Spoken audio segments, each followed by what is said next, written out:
Hi, Daddy.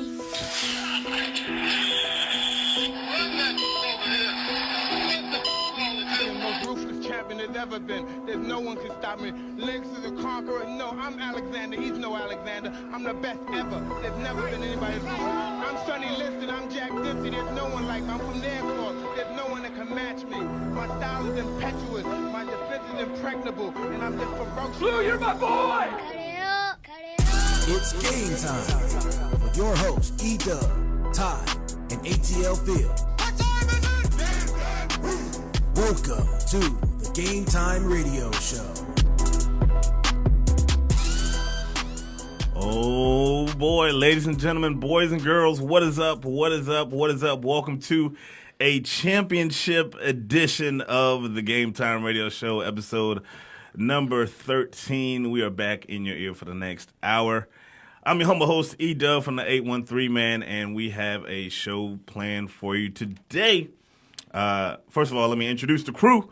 With me, beside me, to my right, is my right-hand man, ATL Phil, who is soon to be an alumnus of Kennesaw State as of Tuesday. He's going to be graduating this Tuesday. Shouts out to our guy, Phil. What's up, my man? Man, how's it going? We're excited today. Hey, man, I feel like I should play like We've Come to the End of the Road by Boys II Men, man. Congratulations, my guy. Oh, thank you. How does it feel? It still doesn't feel real. Congratulations, man. And the newest member of the Game Time Radio Show, man, to my left, our guy, Bowling Bob from the West Coast. How we doing, Bob? We're doing good, man. Hey, I just want to formally welcome you to the show, man. You've already part of the family, man, but formally welcome you to the crew.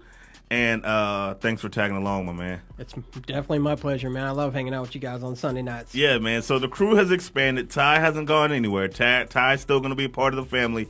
He's just going to kind of be on a part-time basis, and he's still going to check in from time to time. Uncle Mark is still going to check in from time to time. We just enlarged our territory, but it's all good.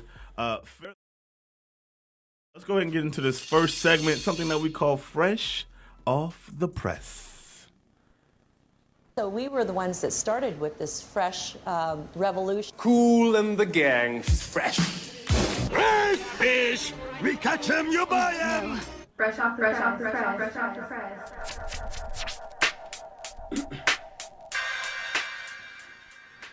All right. Where do we begin? We're not going to begin where we think we're going to begin. So we're going to kind of tease that and let that come in a little bit later, man. But we're going to start with some fresh news that's still relatively fresh.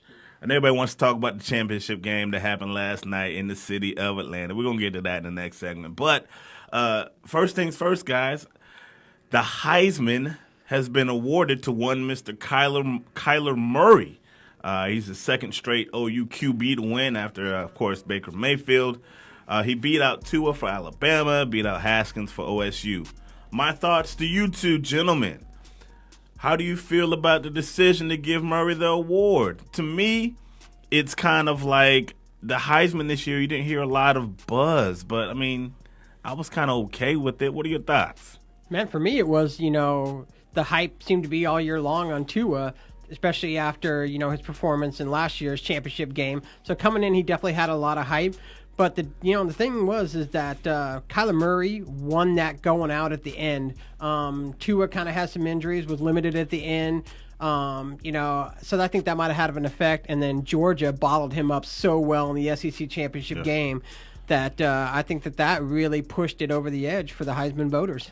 I didn't really like it because honestly, I mean, if Alabama, it's crazy to say, but if Alabama wasn't this good and Tua was able to play more fourth quarters, imagine what his numbers would be. Mm-hmm. And then to penalize him really for one, I don't want to say he had a bad game, but for one marginal game, I don't understand. But I mean, shout out to Kyler Murray. He had an amazing year. He had a good year. He had a great year, but I just think, it was Tua all year long. I don't think one game should have really. This was the first year it was like we didn't hear a lot of Heisman buzz. I mean, They did the Heisman thing like kind of because usually every year they have like a Heisman watch, and it seemed like anticlimactic. Yeah, because it was on the way. It was Tua all year long. I was going to say I really couldn't tell a third person unless you saw it on Twitter, them posting a third person. Yeah. I knew it was between these two the whole year round. Yeah, I mean, they was all balling to me.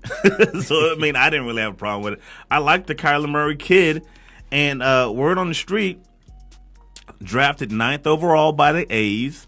And it looks like this boy's about to go play some baseball. Huge baseball fan. He signed with Scott Boras. Yeah. So, he's going to get his money. He's going. They said they had a $4.6 million signing bonus. Yeah, he's definitely shown a love to play baseball. And from what I understand is that he has no desire for the decision. He'd like to play both, but he's come to the conclusion that he isn't going to get to play both sports. Right. Yeah, I mean, if I was him, I wouldn't be risking myself out there on the football field. I'd go right ahead and play that baseball. Hey, man, let me tell you something, Mr. Murray. If you're listening, smart choice, my man. You better you better stay with that baseball money. That baseball money is guaranteed, and that money is long. So, shouts out to Kyler Murray for winning the Heisman, man. And now it's time for the story of the day. Atlanta, you've been waiting a long time to hoist some type of championship. Whether it be foosball, cricket. Technically, we had the lacrosse one too. Yeah, you the lacrosse, but this is a little bit bigger on the radar, man. Where are my manners, man? First of all, this story of the day segment is sponsored by Peter Beckford of Beckford Realty. Make sure you check out our guy Peter Beckford for all of your real estate needs. 404-547-3151. Call Peter up if you need anything dealing with real estate. He's our guy. He can get you taken care of. 404-547-3151. Atlanta United are the champions of the MLS, man. And I'm going to tell you this, man. The atmosphere in Atlanta last night was so electric. I wasn't even in the building. I was across the street covering the Hawks game, and you can feel it there. Phil was there. Phil, paint the picture for us. What did it look like? What did it feel like? What did it smell like? You know? Well, I can tell you, it smelled like beer. There's definitely beer all over me. But man, it was just I don't even know how to put it into words. Just that atmosphere was incredible. And I mean, the atmosphere for regular season games there is incredible. Just think of that just to the next level On and then speed. Square it. Like, it was absolutely the greatest thing I've ever been a part of. And the whole game I just kept waiting for something to go wrong. And it never happened. Really, this whole playoff run, they were not challenged one bit. There was not 1 minute of any of the 5 games where they were even challenged, where there was even a moment like, oh man, we might not win this. Utter domination, Bob. Where were you watching the game last night? Were you watching the game at the crib? Watching it and then tweeting it for the website. So yeah. it was awesome, man. I mean, I haven't watched a lot of United games, but I definitely wasn't missing this because I can't stand the Portland Timbers. So I was definitely rooting for Atlanta U in this game and did not disappoint. I mean, as soon as the first goal, you could just feel the tide turning. But, as an Atlanta fan, you're still waiting. Waiting. And then when Goose made that incredible save off to his right, you kind of felt that was that one play that all of a sudden turned the other way. Mm-hmm. Phil, what do you think what kind of impact do you think this will have? I mean, we talked about the utter dominance that they had on this run. It was like they dominated. And I thought it was so appropriate for Martinez to score that first goal and just do his thing. And it was like, I didn't want them to win without him getting some shine. And, that's my guy.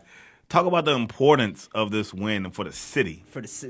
This is as important as any other sport in this city winning the championship. This is on the same level. I really truly believe that. And I wrote about that yesterday. I was feeling confident, Yeah. But I wrote about that yesterday. I'm like, this is as important as maybe not the Falcons, but Braves or Hawks or any college around here. Mm-hmm. This is gonna have the same impact. And tomorrow is gonna be out of like on par with like Cleveland's championship parade, stuff like that. Yeah. That's what I was trying to tell people that, I seen on Twitter that were talking about, hey, it's just MLS. And I was like, you just don't understand what this means to the city of Atlanta. It's not just a soccer championship here. It's, getting that weight off your back that we can finally celebrate something around here instead of celebrating another choke. Hey, man, let me tell you something. For a parade, I don't care if it's Georgia Tech, Kennesaw State winning the championship. I'm down for the parade. And I hate Little League. Little League. Hey, man, I'm down for the parade. And I'm telling you, Mr. Jeff Rose, superintendent of Fulton County School, there's still time to cancel schools tomorrow, my man. If you want to cancel school so that the good kids can go down and see the favorite soccer players in the parade, let's make this happen. Keisha Bottoms, we can make it happen, man. But the parade is tomorrow at 10 o'clock. I already saw the path of where they're going to be going. I think they'll be downtown somewhere or whatever. But, man, like, this is big. And to all the people that were, like, underestimating it, man, like, poo-poo. You know what I mean? Like, go poo-poo. Like, this is big. Like, the amount and the energy that was in the Mercedes-Benz Stadium all year round, like Phil said. Like, there was an energy there. And it brought so many people of diverse cultures there. Because soccer is a worldwide sport. I mean, let's be real. You go down to Phillips, it looks like, a basketball crowd. You go to football, it looks like a football crowd. But a soccer crowd is like, we are the world, like United Nations. You know what I mean? 70,000 people there. It felt like the world's biggest party where everybody just got along and you forgot everything. But my thing to everybody is just enjoy this. Yeah. It may not happen again. Enjoy it. Oh, it's going to happen. We're going to be I really think Atlanta United is going to be the class of MLS until MLS can catch up. I tell you what, it was good for me to see Arthur Blank finally get some shine after everything that the Falcons have put that poor man through. From your quarterback fighting dogs to a 28-3 lead I got poo-pooed on. It was good to see Arthur Blank smile. And I'm not even a Falcons fan. I'm an Arthur Blank fan. Everything that he does for this city, he has my utmost support, man. Getting the Super Bowl, getting the new stadium. I'm not a Falcons fan, but Arthur Blank puts on for that city, and I'm always going to ride for Arthur Blank. So it was good to see him smile, hold up a championship. It was good to see Arthur Blank get some shine, man. I agree 100%. It's Uncle Arthur.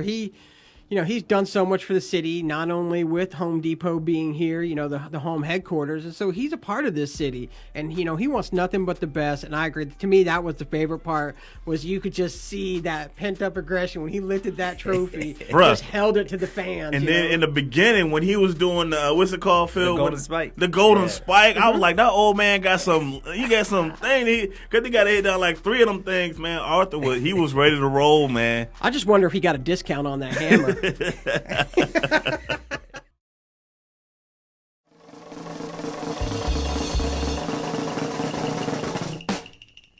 We all know that traffic in Atlanta can be a pain. Luckily, there's sports to distract us. Ooh, piece of candy. Well, take a ride with us as we go around the 285 with the best in Hawks, Rookie Trey Young making his preseason debut. Falcons,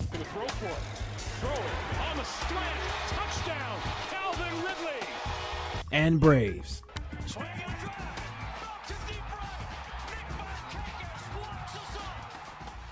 It's around the 285. Next on Game Time. State. Atlanta Hawks, the week that was for the Atlanta Hawks, 1-2, but I think like in the last 5 games or so, they've won maybe like. Yeah, we're 3-4 in the last 7. 3-4 in the last 7. Hey man, that's cooking with grease. Yeah, it's better than you know what I'm saying. You got to walk before you can crawl. I mean, you got to walk before you can run. This week we had the Nuggets, we had the Wizards, we had the Warriors, the Wizards, and the Nuggets. Beat the Nuggets last night. Very good game. Both teams were kind of shorthanded. Hawks were without Torian, Jeremy Lin. Nuggets were without Paul Millsap. So, both guys were kind of shorthanded. But it was a win nevertheless. And I wanted to ask you guys, man, the play of John Collins is something to be noted. He's been playing really well. He had another career high last night, 30 points, 12 boards. what are your thoughts on Mr. Collins, man, starting to assert himself? Yeah, John Collins now has career highs in 3 straight games. He's absolutely putting it together. Coming off the injury, he struggled a little bit because, he had only played 1 or 2 preseason games. So he struggled getting back into the thick of things.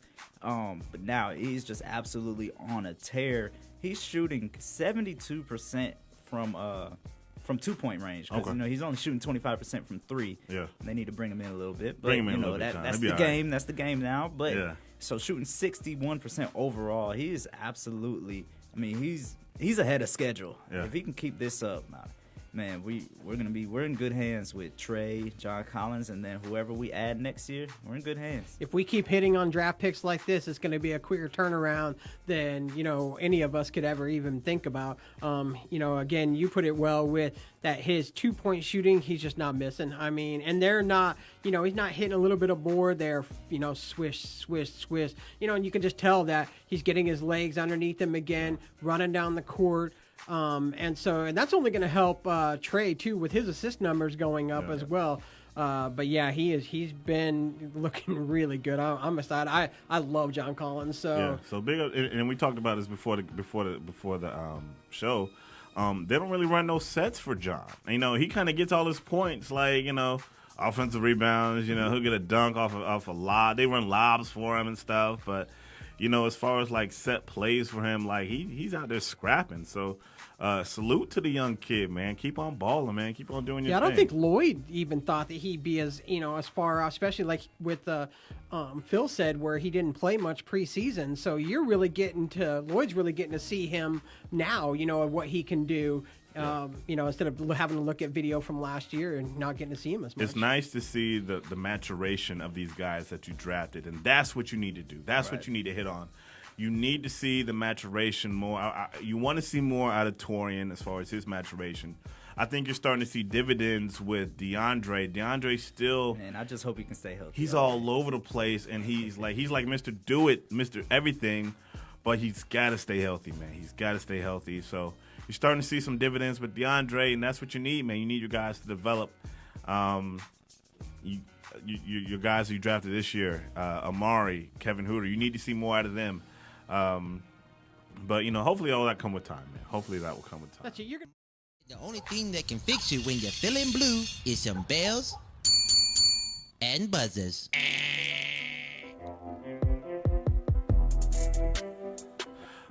All right, ladies and gentlemen, time for a little bells and buzzers. Time where we mix it up with a little bit of sports, a little bit of entertainment. You never know what's going to happen on bells and buzzers, man. We got a little bit of everything there. So let me see if I can pull up my my bells and buzzers thing that I had up there. Some entertainment news. Kevin Hart was in the news for hosting the Oscars. And he has since said that he's not going to do it because somebody went back and found some old tweets from I think it was 5 years ago or something, which is crazy. Some tweets that he had that may have been homophobic or whatever. I don't know. I don't know the whole story, and I don't want to be insensitive, but for whatever reason, Kevin Hart said that he wasn't going to host the Oscars, which is fine. That's his decision. My thought to you is, you guys, I want to know your thoughts on one Mr. Hart. Are you a fan of Mr. Hart? You ringing the bell on Mr. Hart? Yay or nay? What are your thoughts on Kevin Hart? He's all right. I always liked Cat Williams better until he went off the deep end too. Well, Cat Williams, he got his own little. So I'm gonna hit the buzzer. You hit the buzzer. Okay, you hit the buzzer on Mr. Early on in his career, I think I would have hit the buzzer, but his last couple of movies, it kind of made me laugh. He did one with The Rock that just cracked me up. Oh, that was a good one. Yeah, I really did like that. So I'm gonna hit the bell. But, I just want to throw out that Nick Cannon today on Twitter kind of went back and started posting other people's tweets that aren't getting criticized as much right now that are famous. And he's like, everybody got a pass. I saw that. I'm going to hit the bell on Kevin Hart because I think he's pretty funny. I've seen some of his stand-ups, man. And the scene that he has in the 40-Year-Old Virgin, when he gets into it with the other black guy, I forget his name, and he comes in to rent stuff, and he's just so disrespectful. And that scene is so funny to me, man, because he's like, hey, man, you just got your boy clipped. Like, that scene is so hilarious for me, man. So I'm going to ring the bell on Mr. Kevin Hart, man. So shout out to him. Yesterday, I was hanging out with the wifey, who was in studio. Shout out to the wife. We watched the trailer of Avengers Endgame. Now, I don't know if you guys are Marvel guys or if you're even into Avengers at all. Bob, Avengers Endgame is coming out, I think, in March. Ring the bell or not on Avengers. Ooh, I'm selling, man. I am so far behind on that series. You gotta catch up. I would be so lost. Now, if we're talking about Marvel movies, I would buy Marvel movies. Okay. But yeah, I'm selling Avengers for now until I catch up on it. I got you. Okay, I'll let that ride. Yeah, I'm It's on you, definitely hitting the buzzer. I have no clue about any of those. I saw Black Panther. I thought that was a good movie, but that's the only one. My God. I tell you, that's the only Marvel.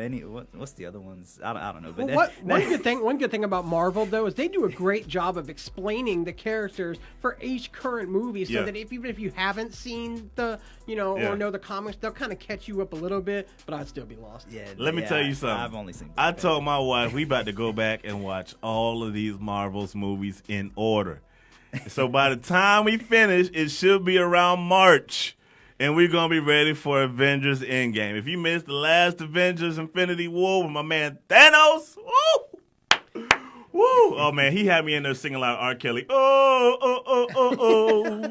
Yo, I'm telling you, get caught up on I never heard that R. Avengers. Kelly song. Get caught up on Avengers, man. Let me tell you. I'm going to hit the bell on Avengers, man. Hit the bell on Avengers. Yeah, man. So, yeah, that was Bells and Buzzers, folks. That was Bells and Buzzers. And let's get into our shout-outs, and we'll go around the room. Where's my son at? I promised him that I was going to give him a little airtime. He's in the building tonight. We went to Jurassic something at the World Congress Center where there was a whole bunch of dinosaurs. And my son loves dinosaurs. Come in here, EJ. And he was just enthralled with everything dinosaur. So we're going to give out some shout-outs. You want to do a shout-out too, baby girl? Yeah? All right. So I'm going to let my son go first, kick out the shout-outs.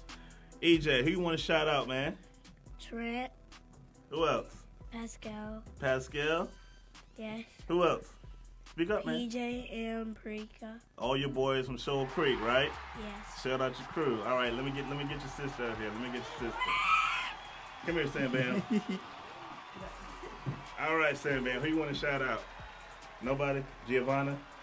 Your friends? All the crew at Peachtree. All the crew at Shoal Creek in kindergarten. Miss Holly's class. Shouting everybody out. Phil, who you shouting out, man? Shout out all my classmates who we've been through the struggle, through the big struggle, but we've made it. Shout out my friends and family, everybody that supported the website, all my people, ATL Sports HQ, all of us here. Shout out Atlanta United. ATL the champs. Shout out to the United. Man, again, beating them Portland Timbers, I just can't stand. But I also got to shout out my Seattle Seahawks. Big Monday night game tomorrow against the Vikings. Could be big playoff implications. We need the W tomorrow. Got to get that dub. Shout out, first of all, to my two co-hosts, man. Shout out to Phil, graduating. I wish I could be there on Tuesday, man. Got to work. You know how it is. But kudos to you, brother, for all your hard work, man. I appreciate all your hard work that you do outside of work and all that. Kudos to Bob for joining the family on a full-time basis, part of the crew. And, of course, as always, shout out to the wife and the kids and Sean pushing the buttons back there. Shout out to everybody on Facebook, Instagram. Check us out on iHeartRadio, The Real 1100. And as always, I almost messed this up last week. God is good all the time, and all the time God is good. So if you don't know me, you need to find him and show him love because that's all he's showing you. LOVE, love. Peace, y'all.